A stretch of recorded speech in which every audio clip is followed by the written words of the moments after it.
The FBI has files full of true crime stories that would scare us all, and some of the most dangerous criminals in the world have been brought down by special FBI agents. These are the scariest FBI files in which the true crime mystery was not solved until much later. Number 5. One of the creepiest internet mysteries of all time was a famous mid-2000s website called hitmenforhire.net. Few people know the truly disturbing backstory behind this shady site, and assume it was not real. However, its services have been used before. The true crime mystery began in September of 2006, when 28-year-old Marissa Mark logged onto the website from Allentown, Pennsylvania. She asked a hitman named Tony Luciano to take out someone she referred to only as ALR.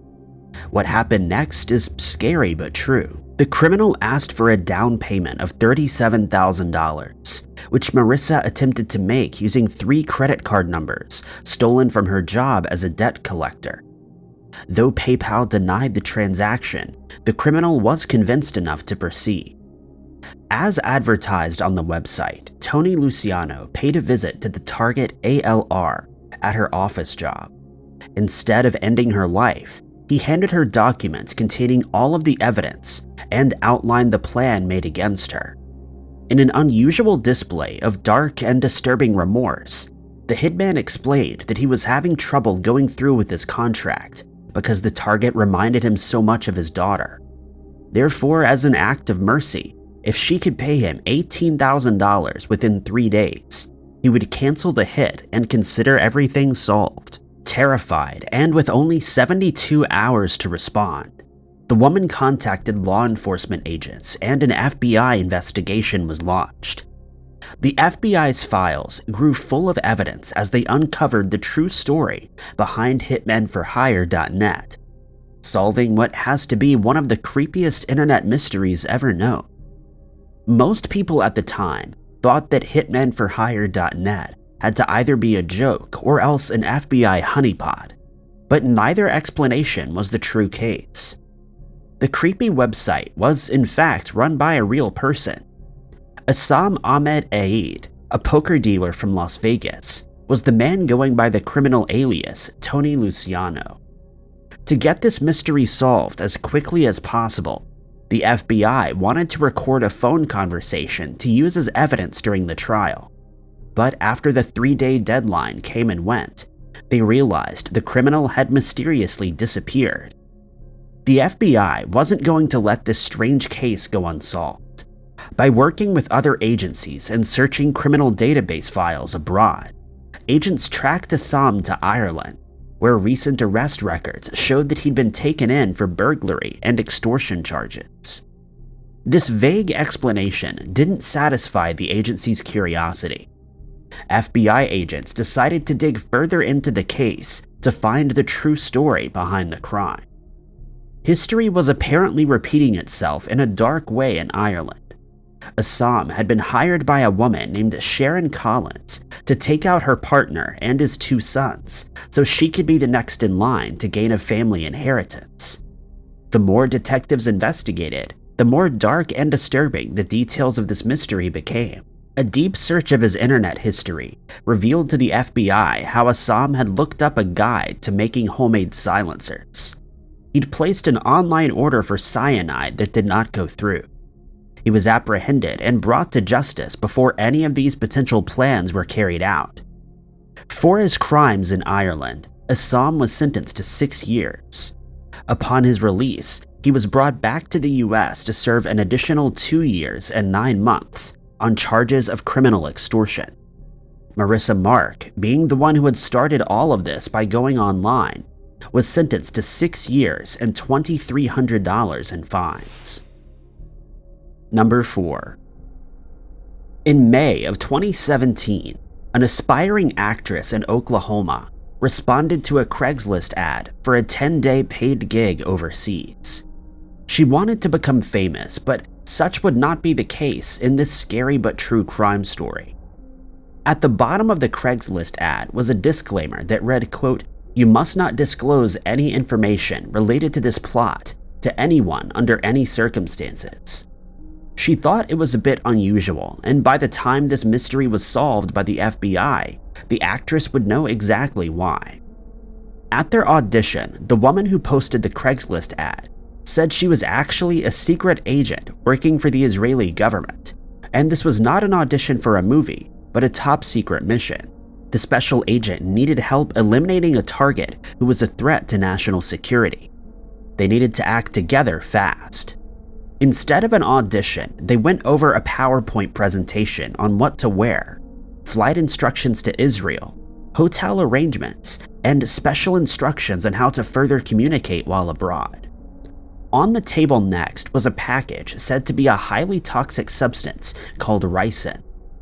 It was all a very strange and confusing ordeal, but the actress listened. The actress was to book a tour with their target, a taxi driver in Israel, who would think he was driving around a client for the week and showing them the sights. Her job was to drop small amounts of the substance into his coffee each day for about a week without him noticing. This was how he was to be taken out. The whole time, the freaked out actress couldn't believe the stories she was hearing, and was secretly snapping photos as evidence. She later showed the photos of the presentation to her friend who was a lawyer, and after explaining the creepy backstory behind these pictures, she was told to notify the FBI for a proper investigation. The next month, June 30th, is when special agents raided the house of a woman named Danielle Lehman in Oklahoma. They had determined she was the one who posted the Craigslist ad and made up the story about being a member of Israeli intelligence. The true story was much more dark and disturbing. Investigators learned that while visiting Israel, Danielle Lehman's ex-husband had filed for visitation rights for their child. As was standard procedure in Israel, the courts ruled her daughter must remain in the country until the case is solved. This event is what fueled her criminal need for revenge, as Danielle returned to Oklahoma without her child. When the FBI raided her home, the inside was a total crime scene that needed hazardous material specialists using the latest forensic investigation techniques to solve. The major piece of evidence was a mortar and pestle containing residue that tested positive for ricin. The FBI discovered that she had gone online and printed out instructions for making the substance. There were also more than 100 whole castor beans, which are the main ingredient. It seemed to them that Danielle Lehman had made the Craigslist ad as a bizarre way to trick a stranger into traveling into Israel and poisoning her husband. At her trial, Danielle Lehman said the beans were originally for making homemade castor oil and nothing more. She had simply turned the rest into ricin out of pure curiosity to see if it could be done. Her defense didn't hold up in court, and the judge chastised her not only for the plan, but for making the hazardous substance while she was pregnant and in a house full of other children. In the end, her plan to pry her daughter away from her husband had failed spectacularly. For her crimes, Danielle Lehman was sentenced to 3 years in federal prison. Number 3. The most famous FBI files tend to be about organized crime families, especially notorious gangsters with short and snappy nicknames like Jimmy the Weasel, Sammy the Bull. But few think of Leo Cowrie, who was known as the Godfather of the gay community. A family man with 4 children, Leo Cowrie saw a lucrative business opportunity in Richmond, Virginia. The gay community wanted nightclubs that would not kick them out for being who they were. As the owner of many different restaurants, Leo knew he could give them such a location, and always the businessman, he could greatly overcharge everyone since it was the only place they could go. In the 1970s, he began to buy restaurants and offered the gay community a safe haven, while making a huge profit with inflated prices. His target audience was so thankful and charmed by his kindness that they began to call him a godfather. Money was rolling in and everything seemed great, until the enterprise turned criminal. Another bar owner soon began to cater to the same crowd. Leo tried to buy out the establishment, and when that didn't solve the problem, he turned to crime. As the true story goes, March of 1975, was when bouncer Chuck Kernigan vanished from his home only to be found in a river a short while later. It was a clear message not to mess with the way things were. Leo Cowrey's nightclub monopoly went unchallenged until 1976, when he decided to give one of his bars to a family member. For whatever reason, when he changed his mind and asked for the property back, the family member said no and therefore had to go. Not soon after is when a scary event occurred. Leo Cowrey sent gangsters to cause chaos at his former location, and they took the life of a man named Albert Thomas. 2 others were sent to the hospital as bullets flew. The gay community was horrified at what they thought was an obvious hate crime. What seemed like a random attack was actually an act of organized crime designed to make the place unprofitable and ruin its reputation. Even though the owner was a family member, Leo Cowrey was simply ruthless about maintaining control over his criminal empire. In October of 1978, Leo Cowrey was indicted by a grand jury. One of the men he had sent to take out a rival had been caught by criminal investigators and turned into an informant. Leo got a tip about his indictment and fled before he could be arrested. By 1979, the fugitive was still on the loose and made the most wanted list. Then, for over a decade, the FBI files went cold. In 1991, the Federal Bureau was contacted by the San Diego County Public Office about a man by the name of William Franklin Biddle, who had recently passed away at a California hospital from hypertension. City officials couldn't find a next of kin, and while they were trying to figure out what to do with the body, the San Diego County Public Office received an anonymous tip. They said a forensic investigator should closely examine the fingerprints of the body. Also, there was $25,000 waiting for them in a safety deposit box. After his fingerprints were run through the database, the body of William Franklin Biddle was discovered to actually be Leo Cowrey. According to files from the FBI, Leo Cowrey was kind to strangers after he went on the run and was known to often give money to people in need. Where the $25,000 came from or who knew about it besides him is an untold story. After confirming this unexpected ending, the case was solved, and Leo Cowrey's name was taken off the FBI's most wanted list after 12 years. However, exactly who made this anonymous tip remains an unsolved mystery to this day. Number 2. On April 27, 1968, the body of a woman who had been missing for 5 days was found miles from a local orange grove in Leesburg, Florida. As crime scene investigators pieced together what had happened to 37-year-old Vivian Ritter during her final moments alive, a dark and disturbing story of true horror emerged. Orange pickers from the grove later told detectives they remembered seeing a white Chevrolet through the grove with 2 women inside. Later, they heard a series of loud bangs in the distance coming from miles away. When the car passed by them again, only 1 woman was inside. Criminal investigators knew they had to find out who was driving if they wanted this case solved. They began retracing the last known whereabouts of Vivian Ritter before she vanished from work. Witnesses saw Vivian Ritter getting into her Chevrolet with another woman. A taxi driver also remembers dropping a woman off at the law offices of Bob Pierce, where Vivian Ritter worked. Their descriptions of the mystery woman matched that of Marie Dean Arrington, a woman who was a known criminal and 2 children in prison. Vivian Ritter was the legal assistant of Bob Pierce, an attorney who had, in 2 separate legal cases, unsuccessfully defended both of her children. Her daughter went to a prison for forgery and fraud, and her son also went to prison for robbing a gas station for $60, a crime which he was given a life sentence for.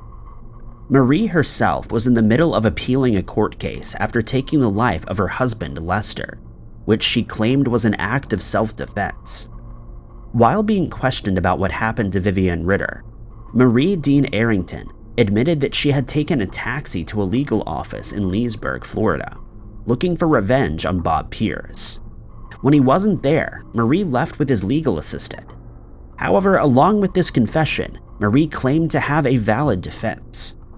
According to her story, The real criminal forced the two of them into Vivian's car.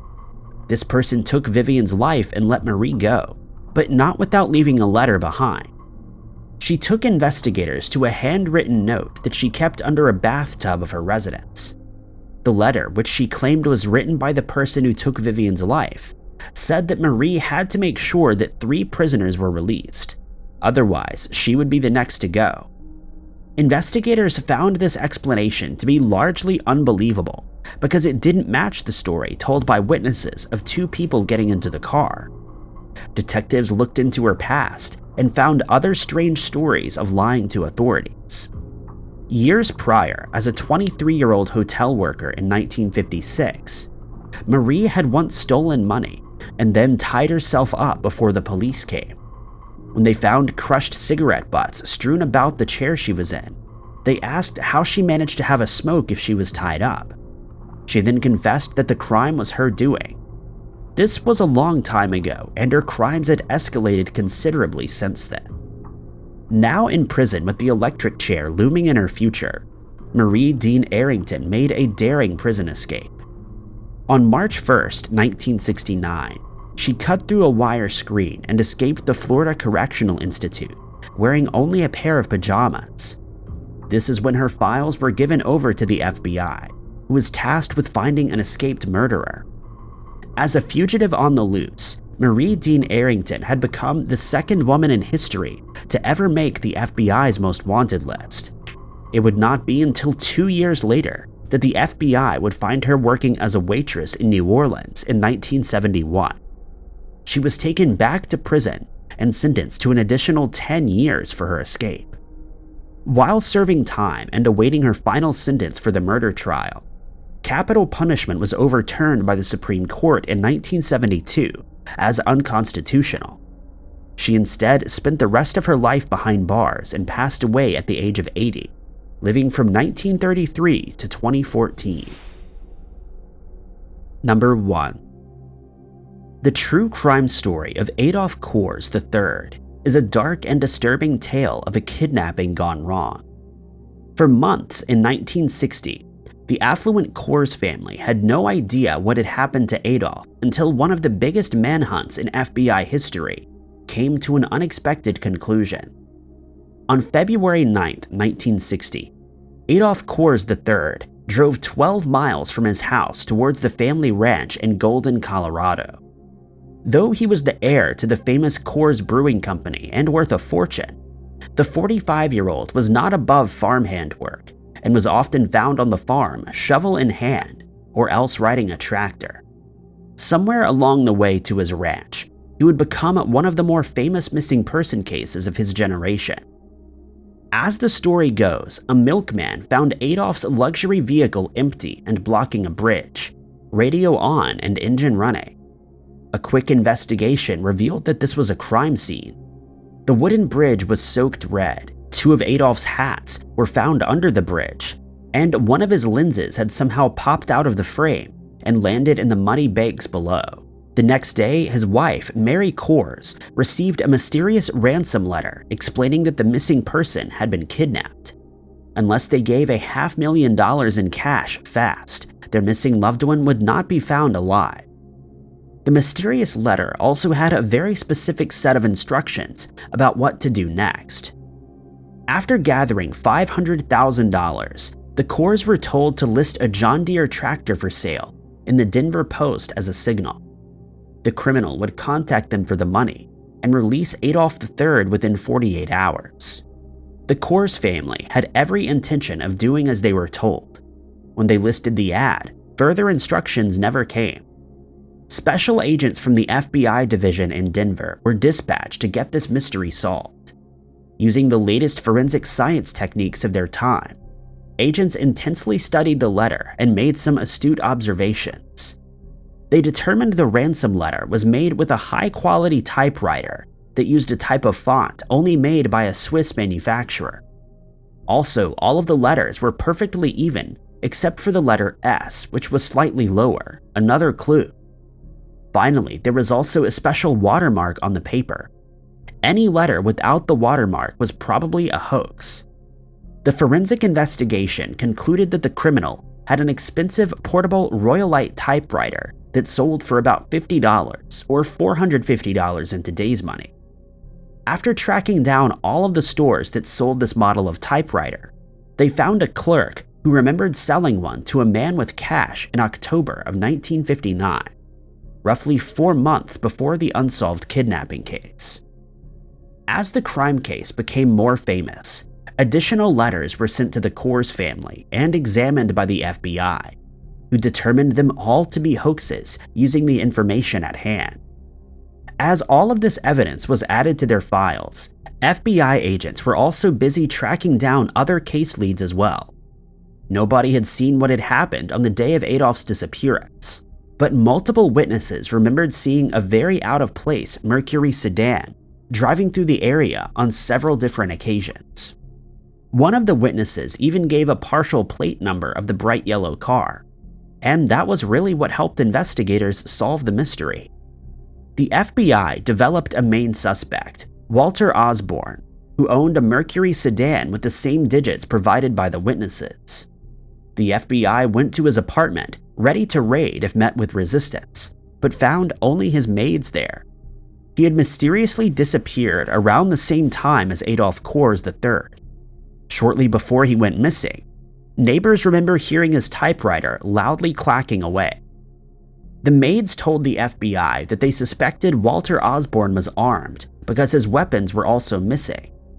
They also knew that he left with handcuffs and a typewriter. Upon further investigation of his residence, the FBI found evidence that Walter Osborne was most likely not who he claimed to be. Agents dusted his place for fingerprints and discovered all of the prints were a forensic match to a well-known criminal named Joseph Corbett, a 31-year-old with a dark and disturbing criminal history. In 1951, nearly a full decade before the Coors kidnapping, Joseph Corbett had gotten into a scuffle with an Air Force sergeant. As the true story goes, the situation turned into a crime scene when Corbett retrieved his weapon and ended the man's life. After pleading guilty in court, Corbett was sentenced and fled during transportation to prison. He was never caught. Now his fingerprints were somehow in this residence. When the FBI investigation found that Walter Osborne's life insurance policy paid out to none other than Joseph Corbett, they grew even more suspicious that the two were one and the same. Joseph Corbett was placed on the FBI's most wanted list for further questioning. Soon after he disappeared, the suspicious yellow Mercury sedan was discovered far away in Atlantic City, New Jersey. It had been set on fire and left. Crime scene investigators took a soil sample of some dirt on the vehicle and were able to match it with soil from the Coors Ranch in Colorado.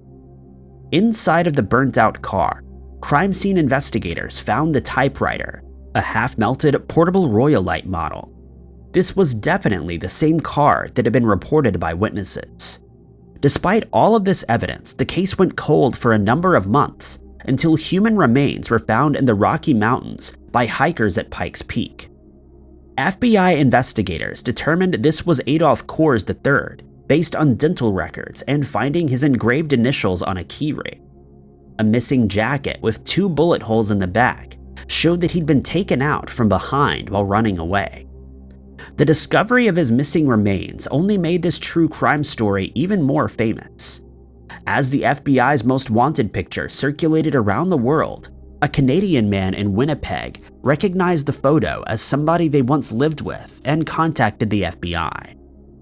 If this was the same person, he had given the false name of Thomas C. Wainwright.